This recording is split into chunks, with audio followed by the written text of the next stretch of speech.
Welcome you all in the next video lecture. Very important lecture this one, where we are going to understand the numericals based on resistance.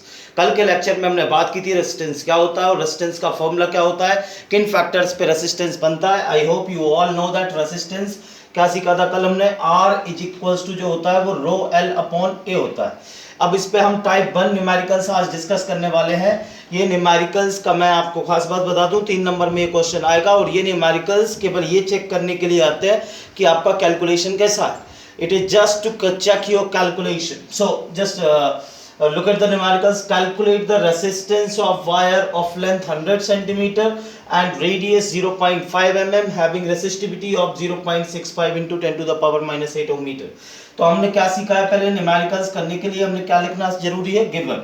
Given में पहले क्या दिया है, पहली line पढ़ेंगे तो length दिया है. लेंथ कितना दिया है, 100 सेंटीमीटर. लेकिन यहाँ पे देखें लेंथ ओम मीटर दिया है. यहाँ पे रेसिस्टिविटी की यूनिट किस में दी है, मीटर में. तो इसको मीटर में कन्वर्ट कर देंगे तो लेंथ हो जाएगा 1 मीटर. ओके. रेसिस्टेंस कितना दिया है भाई, सॉरी रेडियस कितना दिया है, 0.5 mm. अब रेडियस का काम क्या होता है, एरिया निकालने के लिए. तो एरिया ऑफ क्रॉस सेक्शन निकालना है pi are square. Area of cross section क्या होता है, जैसे ये पूरा सिलेंड्रिकल शेप है ये मार्कर का, इसका एरिया ऑफ क्रॉस सेक्शन ये होगा, दैट्स वी कॉल थिकनेस. इसको हम एरिया ऑफ क्रॉस सेक्शन बोलेंगे. तो A equals to pi are square, इसको ले लें 3.14. R का वैल्यू कितना है भाई, 0. है R 0.5 इंटू 0.5. 0.5 अपॉन 0.5. याद रखें कभी कभी यहाँ पे डायमीटर दे देता है, तो डायमीटर होगा तो मान लीजिए ये डायमीटर दिया होता तो हम 0.5 अपॉन 2 0.5 अपॉन 2 कर देते यहाँ पे. अच्छा mm दिया है मिलीमीटर, तो याद रखेंगे 1 millimetre into 10 to the power -3. तो 0.5 को मीटर में कन्वर्ट करोगे तो -3, दूसरे 0.5 को मीटर में करेंगे तो -3 हो जाएगा. चलिए एरिया आ गया हमारा 3.14 into 10 to the power -6 into ये आ गया 0.25. ये हमारा एरिया आ गया मीटर स्क्वायर. अब हम आगे चलते हैं हमारे काम की तरफ. क्या है, R equals to rho L upon A. इसमें वैल्यू सब्स्टिट्यूट करना है और रेजिस्टेंस निकालना है हमको. चलिए रखिए R इक्वल्स टू, रो का वैल्यू रखिए 0.65 इंटू 10 पावर -8. चलिए लेंथ कितना दिया है 1, ठीक है, अपॉन एरिया की बात कर ले तो 3.14 इंटू 0.25 इंटू 10 पावर -6. इस तरीके के क्वेश्चन करने के लिए सबसे पहले आपको 10 की पावर को सॉल्व करना है. 10 की पावर को सॉल्व करना है और साथ में पॉइंट हटा देने हैं बाद में. R equals to 0.65 upon 3.14 0.25. ये 10 टू द पावर -6 जाएगा तो ऊपर जाके +6 हो जाएगा, तो ये बचेगा 10 पावर -2. अब पॉइंट हटा दो, यहाँ से 2 पॉइंट ये कट गए, यहाँ से 00 आएगा तो यहाँ पे 10 पावर 2 हो जाएगा, ये भी कट गया. अभी हमारे पास बच रहा है 65 अपॉन 314 इंटू 25. 65 into 314 into 25. जब आप इसको सॉल्व करेंगे तो 513 इसको सॉल्व करेंगे. R equals to 13 upon 13 divided by 1570. 13 divided by 1570. Solve करिए इसको. 0.30 ये फिर 0 फिर ये 3 टाइम 0 हो जाएगा 0 पॉइंट, यह जाएगा 8 इंटू 10 टू द पावर -3 ओम. इतना रेसिस्टेंस आएगा इसका. तो इस तरीके से हमको कैलकुलेशन में आगे बढ़ना है और इन न्यूमेरिकल्स को आपको कवर अप करना है. एनसीईआरटी एक्सरसाइज में 3 न्यूमेरिकल दिए गए, आपको ट्राई करने हैं. चलिए आगे बढ़ रहे हैं हम टाइप 2 पर. Resistance numericals based on type 2. चलिए टाइप 2 में क्या है,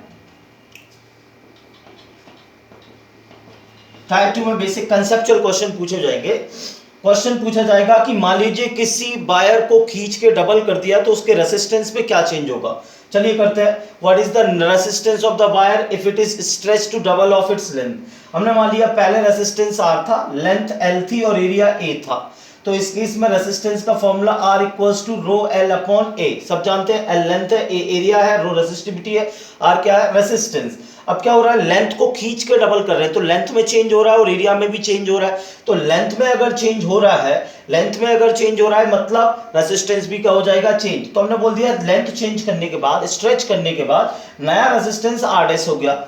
और नई लेंथ जो है वो एल डैश हो गई, नया एरिया ए डैश हो गया। अब मुझे बताइए, पहले ये वायर था, इसको हमने खींच दिया, डबल कर दिया इसकी लेंथ से, तो अगर ये एल है तो एल डैश कितना हो जाएगा 2l। और एक और चीज, ये थिक है तो अब जब स्ट्रेच करेंगे तो ये क्या हो जाएगा थिन। अगर इसका एरिया ए है तो इसका एरिया a अपॉन 2 हो जाएगा, हाफ हो जाएगा। चलिए तो वैल्यू रखिए, r डैश इक्वल्स टू हो गया रो, l डैश हो गया आपका 2l और a डैश हो गया a upon 2। r dash equals to हो गया भाई, ये हो गया 4 rho l upon a, rho l upon a कितना है r, तो r डैश इक्वल्स टू हो गया 4r। मतलब नया रेसिस्टेंस पुराने रेसिस्टेंस से 4 टाइम हो जाएगा, नया रेजिस्टेंस पुराने रेजिस्टेंस से 4 टाइम हो जाएगा। ये हो गया हमारा टाइप 2 न्यूमेरिकल्स। अगर स्ट्रेच करके कर रहा है तो क्या होगा। टाइप 3 न्यूमेरिकल्स की बात कर लेते हैं।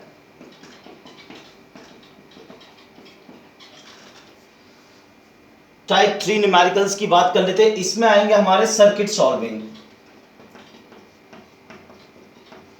सर्किट सॉल्विंग में आपको पता होना चाहिए सीरीज और पैरेलल कॉम्बिनेशन क्या होता है। मैं दोबारा रिपीट करा दूं, कल हमने बात की थी, अगर resistance end to end connect होते हैं, एंड टू एंड कनेक्ट होते हैं जिसमें करंट की वैल्यू कैसी चलने वाली है सेम, तो उसको बोलते हैं हम सीरीज। और इस केस में जो रेजिस्टेंस होता है वो इक्विवेलेंट रेजिस्टेंस जो तीनों का मिलके आता है वो आता है R S equals to R1 plus R2 plus R3। ये कल की क्लास में बात हो गई थी। करंट सेम चलेगा, रेजिस्टेंस बढ़ जाएगा, इक्विवेलेंट रेजिस्टेंस ऐसे आएगा। चलिए अब मैं बात कर रहा हूं, मान लीजिए ये सर्किट मुझे सॉल्व करना है। पहले सिंपल वाला ले लेते हैं।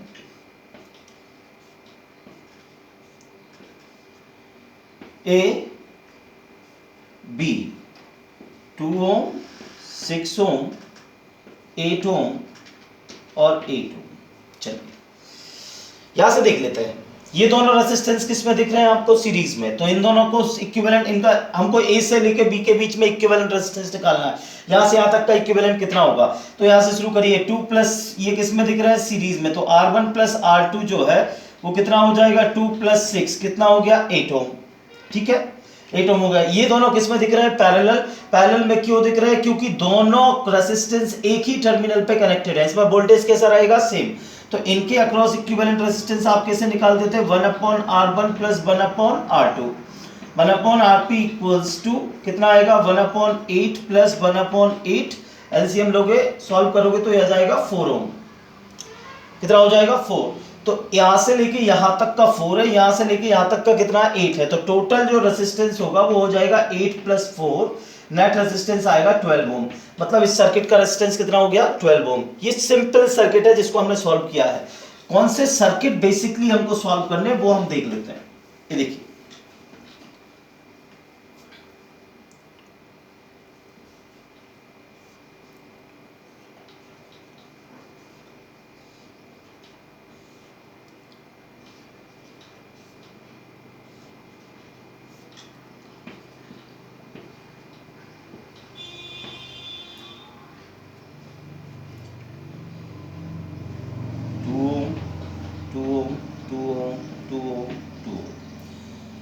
बताइए भाई इक्विवेलेंट रेजिस्टेंस कितना होगा इसका बताना है। तो हमको क्या करना है बेसिकली, बहुत इंपॉर्टेंटली आपको समझना, पूछ रहा है कि भाई ए बी के बीच में इक्विवेलेंट रेजिस्टेंस बताओ। तो हमको ए बी के बीच में एक बैटरी इमेजिन करनी है। क्यों करनी है, क्योंकि सर इसमें देख के समझ में ही नहीं आ रहा कि रेजिस्टेंस सीरीज में लगे हैं पैरेलल, एंड टू एंड लगे हो तो सीरीज में, अपोजिट सामने सामने लगे हो तो पैरेलल में है। चलिए देख लेते हैं। इसमें हमको एक एंड पे बैटरी कनेक्ट कर देनी है, अज्यूम कर लेनी है, और किसी एक एंड पे करंट फ्लो कराइए। ये करंट यहाँ पे गया I, ठीक है। इस एंड पे दो टर्मिनल दिख रहे हैं तो करंट यहाँ पे डिवाइड हो जाएगा I1 और I2। तो ये I1 ऊपर चढ़ के इधर आएगा, ये I2 नीचे आएगा। अब आप बोलोगे कि I2 ऊपर क्यों नहीं जा रहा है, करंट हमेशा कैसा फ्लो करना है, पॉजिटिव टर्मिनल से नेगेटिव टर्मिनल तक। ठीक है, तो जो I2 वाला करंट है वो सबसे छोटा रास्ता ढूंढेगा नेगेटिव टर्मिनल पे आने के लिए, और ये I1 जो है ये ऊपर से फ्लो करता हुआ नीचे आएगा। तो अगर देखें इसमें I1 जा रहा है तो इसमें भी कितना जा रहा है I1। ठीक है, अब यहाँ पे इस टर्मिनल से ये I2 बाहर छूट रहा है और ये ऊपर से आने वाला I1। तो इससे तो I1 प्लस I2 और I1 प्लस I2 कितना जा रहा है I। तो देखो कहाँ कहाँ पे सेम करंट है और कहाँ कहाँ पे डिफरेंट है। इन दोनों में करंट सेम है I1 तो ये दोनों किस में कनेक्ट हो गए सीरीज। ये दोनों सीरीज में हो गए तो 2 प्लस 2 कितना हो गया भाई 4। कितना हो गया 4। ठीक है, और ये 2 में और इन 4 में अलग अलग करंट जा रहा है। इन दोनों में I1 गया, इनमें I2 गया है। ये बन गया कुछ कहानी ऐसी 4 2 2 2, ठीक है। अब और 4 और 2 जो है वो किसमें कनेक्टेड है, पैरेलल, तो 1/4 upon 1/2 equals to 1/r, LCM 4, r equals to हो जाएगा 4/3, r इक्वल्स टू होगा 4/3, तो ये आ गया 1.3 ओम, ठीक है। और ये दोनों किसमें कनेक्टेड है, सीरीज में, तो 2 + 2 कितना हो गया 4, तो नेट इक्विवेलेंट आएगा 4 + 1.3 इक्विवेलेंट आ जाएगा 5.3। इस सर्किट का रेजिस्टेंस है 5.3 ओम।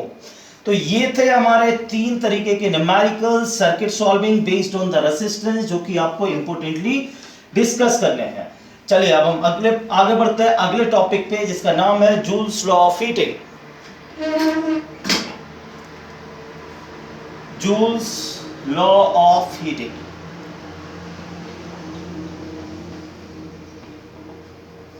चलिए इसको बहुत ध्यान से समझना, 3 नंबर का क्वेश्चन है। जूल्स लॉ ऑफ हीटिंग केवल इतना बोलता है कि भाई अगर किसी एप्लीकेंस में आप करंट पास करोगे तो कुछ ना कुछ इलेक्ट्रिकल एनर्जी जो वो हीट एनर्जी में कन्वर्ट हो जाएगी। जैसे अगर आप बल्ब जलाएंगे तो कुछ देर के बाद बल्ब गर्म हो जाएगा, पंखा चलाएंगे तो पंखा भी गर्म हो जाएगा। ये सबसे पहले जूल्स साहब ने ये बात ऑब्जर्व की, तो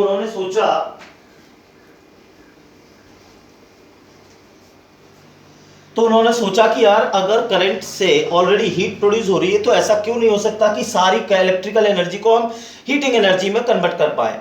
तो ये उनके दिमाग में आया और उस हिसाब से उन्होंने हीटिंग डिवाइसेस बनाना शुरू किया, जैसे इलेक्ट्रिक आयन, टोस्टर, गीजर, ये बनाया। तो इसमें होता क्या है कि जूल्स साहब ने बताया कि अगर किसी सर्किट में करंट फ्लो हो रहा है तो उसमें जो हीट प्रोड्यूस होगी वो कितनी होगी। आप मुझे बताइए कि हीट प्रोड्यूस कितनी होगी। मुझे बताइए कि करंट अगर हम ज्यादा फ्लो करेंगे तो हीट प्रोडक्शन ज्यादा होगा कि नहीं होगा, व्हाट यू से। अगर करंट ज्यादा फ्लो होगा तो हीट प्रोडक्शन भी क्या होगा, ज्यादा, जाहिर सी बात है। तो H is heat and I is current, तो H is directly proportional to I, और मैं कह रहा हूं I², तो I² लिख दो, है ना। क्यों लिख दो सर, है ना, 2 मिनट में क्लियर हो जाएगा। अभी लिख दो केवल कितना, I²। Heat production is directly proportional to I², ठीक है। अब आप मुझे बताइए हीट प्रोड्यूस होती क्यों है। क्योंकि सर जब electrical energy, actually electric current जब फ्लो होता है तो चार्ज मूव करता है, और चार्ज जब मूव करता है तो कोलाइड होता है, और जब भी कोलिजन होगा तो कुछ ना कुछ क्या प्रोड्यूस होगी, हीट। आप अपने हैंड्स को भी अगर बार बार कोलाइड करेंगे तो आपके हाथ भी गर्म हो जाएंगे। तो H is directly proportional to R, resistance जितना ज्यादा होगा और उतनी ही ज्यादा क्या प्रोड्यूस होगी, हीट। तीसरा है H directly proportional to T, जैसे कि आप बल्ब को 5 मिनट जलाइए और 5 घंटे जलाइए, किस केस में ज्यादा गर्म होगा, जाहिर सी बात है 5 घंटे में, तो टाइम बढ़ेगा तो भी हीट प्रोडक्शन बढ़ेगा। Combining these 3 equation we get I²RT। I²RT is the heat produced during an heating device. It is the heat produced during an heating device where complete current which is flowing in the circuit is utilized for production of heat। ये कहाँ इस्तेमाल होता है, electric iron, geyser, जितने भी heating devices है उसमें इस्तेमाल होता है। चलिए H = I²RT आ गया, ये दिया था। हमको क्या करना है, इसको प्रूफ करना है। अगर अभी कोई पूछता है जूल्स लॉ ऑफ हीटिंग क्या है, तो आप एक बार में बोल देंगे H = I²RT। चलिए 9th स्टैंडर्ड की एक थ्योरम याद करिए, वर्क एनर्जी थ्योरम। सर ये हीट प्रोड्यूस हो रही है तो पीछे कहीं ना कहीं वर्क हो रहा होगा, बिल्कुल सही है कि पीछे वर्क हो रहा होगा, और जितना वर्क होता है उतनी एनर्जी प्रोड्यूस होती है। ये 9th में हम वर्क एनर्जी थ्योरम से सीख के आए हैं। तो आप मुझे बताइए इसमें हीट प्रोड्यूस हो रही है इस बल्ब में, तो किसकी वजह से प्रोड्यूस हो रही है, भाई करंट की वजह से हो रही है। अब करंट क्यों फ्लो कर रहा है, करंट इसलिए फ्लो कर रहा है कि सर बैटरी लगी है। अब बैटरी लगी है तो बैटरी क्या कर रही है, बैटरी तो वर्क कर रही है। तो बैटरी, मैंने बोला कि मान लीजिए इसमें Q चार्ज फ्लो हुआ, I करंट जो फ्लो हो रहा है उसमें Q चार्ज फ्लो हुआ, कितने टाइम के लिए, T टाइम के लिए फ्लो हो रहा है। वोल्टेज आपने कितना लगाया है, V। तो हम निकालने वाले कि बैटरी एक्चुअली वर्क कितना कर रही है, जितना वर्क बैटरी करेगी उतना ही तो क्या प्रोड्यूस होगा, हीट प्रोड्यूस होगी। चलिए भाई हम जानते हैं V = होता है W/Q। Q चार्ज फ्लो हुआ तो कितना वर्क किया बैटरी ने, VQ। बहुत बढ़िया, इसको इक्वेशन नाम दे दो फर्स्ट, है ना। ओम्स लॉ क्या कहता है, V = कितना होता है, IR, ठीक है। ये ओम्स लॉ की इक्वेशन को हमने सेकंड इक्वेशन नाम दे दिया। और करंट की डेफिनेशन होती है I = Q/T, तो Q = का वैल्यू आएगा IT। ये इक्वेशन हो गई थर्ड। सेकंड और थर्ड इक्वेशन को फर्स्ट इक्वेशन में वैल्यू रख दो आप। V की जगह देखिए W = VQ था, तो V की जगह मैं लिख रहा हूं IR, और Q की जगह मैं लिख रहा हूं IT। Very good. W equals to ये आ गया आई स्क्वायर आर टी। अब आप ही देख लो सर आई स्क्वायर इसलिए लिखवाया था मैंने कि जो वर्क आता है बैटरी द्वारा किया गया वर्क ये करंट के स्क्वायर के डायरेक्टली प्रोपोर्शनल होता है। और 9th क्लास से हम सीख क्या है कि जितना वर्क होता है वही किस में कन्वर्ट होता है, एनर्जी में। इसलिए जो वर्क बैटरी करते हैं हीटिंग डिवाइस के केस में the complete work has been utilised for the generation of heat. So this is all 3 types of numericals on the resistance as well as an important law of Joule's law of heating, है ना। अब इसी को हम बोलते हैं power. 9th standard में हमने पढ़ा था पावर। पावर क्या होता है? Work upon time, work upon time. और इसी को हम बोलते हैं एनर्जी अपॉन टाइम। पावर क्या होता है? Energy upon time. कोई बताएगा यूनिट क्या है पावर की? Very good, what. क्या यूनिट है पावर की? वॉट। वॉट का मतलब क्या होता है? जूल पर सेकेंड। अगर मैं बोल दूं power equals to work upon time तो इसका मतलब क्या है? अगर किसी का पावर 60 वॉट है मतलब ये device 60 joule of energy consume कर रही है 1 सेकंड के अंदर। It is consuming 60 joule of energy in 1 second. The rate of consumption of energy or rate of doing work is known as power. So this is all discussion regarding the resistance of the first chapter and the based and the numericals. You can go through to make the numericals of the NCERT first. If you have any doubt in circuit solving, please leave it. आप circuit solving में अगर आपको कोई doubt आता है तो आप उसको छोड़ के रख दीजिए, कोई टेंशन लेने की जरूरत नहीं है। circuit solving के कम से कम अपन 200 क्वेश्चन मारेंगे, 200 क्वेश्चन करने वाले हैं तो सर्किट सॉल्विंग आपके लिए पानी की तरह क्लियर हो जाएगी। बस फियर डेवलप मत होने देना सर्किट सॉल्विंग के लिए। आपको क्या करना है? रेजिस्टेंस का फॉर्मूला याद करना है, रेजिस्टेंस का टाइप 1 टाइप 2 न्यूमेरिकल तैयार करना है, फिर इसके बाद जूल्स लॉ ऑफ हीटिंग का डेफिनेशन तैयार करना है, उसका डेरिवेशन जो मैंने करा है ये डेरिवेशन तैयार करना है, और पावर की डेफिनेशन। नेक्स्ट वीडियो में जब हम मिलेंगे तो हम बहुत इंपॉर्टेंट न्यूमेरिकल्स डिस्कस करेंगे, that is based on the power rating and the power of electrical appliances. Thank you so much. Hope you like this video. Thank you.